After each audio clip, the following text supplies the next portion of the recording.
In this video, we're going to add our text if we want to add the narrator text. So I'm going to lock all the layers so there's no issues if we accidentally put something in the wrong layer. We won't have a problem when you lock them all.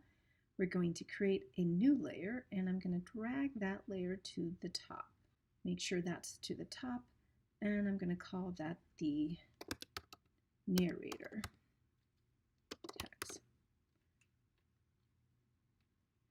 The narrator text, I'm going to start with the text tool, and we want to be able to see what type of font we're picking. So let's go into the properties, and it should take you to the tools. I recommend a very bold, blocky text, which is Arial Black.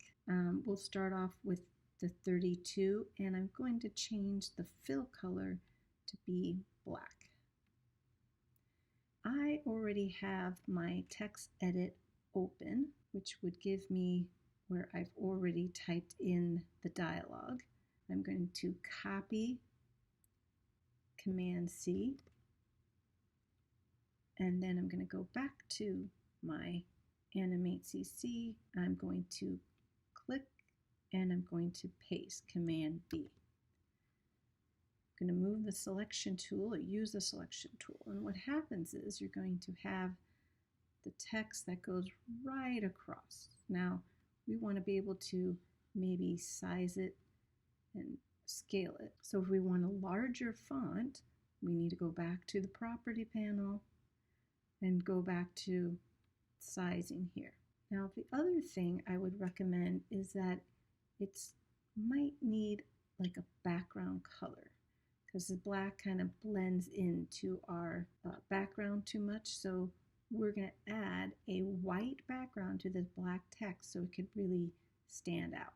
The text that you're going to use, you want to remember the actual name of the font and the size to be consistent. So I know that I'm going to use Arial Black, and I'm going to maintain the size to 40. The next thing I want to do, we're going to make a rectangle.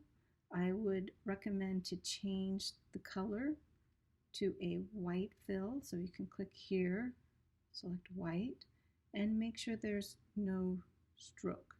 So if you don't want a stroke, you can easily select that symbol.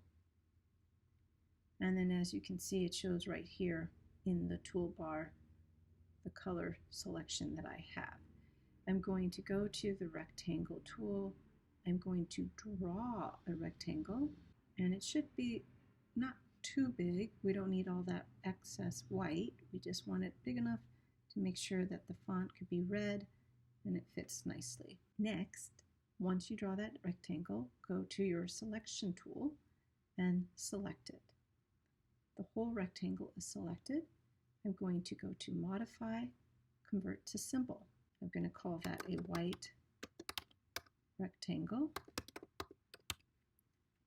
I'm going to hit OK. Right now, it's covering our text. How do we change that? We arrange it, right-click and arrange and send backward. And now that's going to give us our actual text in front. And if I play my timeline, that will be the narrator text.